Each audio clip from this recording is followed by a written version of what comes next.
Thank you guys for joining us in our weekly reading of God's Word. This week, we're in Matthew 24, and Matthew 24 is all about the end times. Jesus is speaking, and he tells about signs that are to come, and he says a lot of stuff. He talks about the temple being destroyed, and he talks about famines and earthquakes and rumors of wars and tribulation and false prophets. There's really a lot that he hits. And there are a lot of people who are evangelical Christians who disagree on what the end times would look like.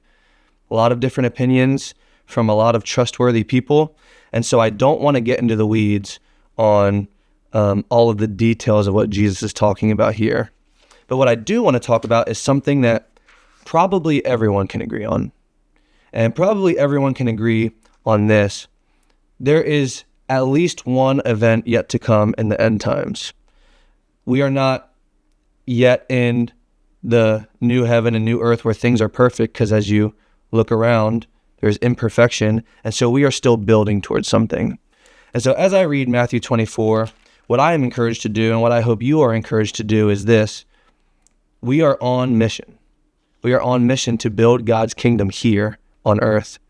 And I hope that you take a deep dive and study the end times in Matthew 24 and in other passages like Revelation and Daniel. I hope you really study it to understand it for yourself.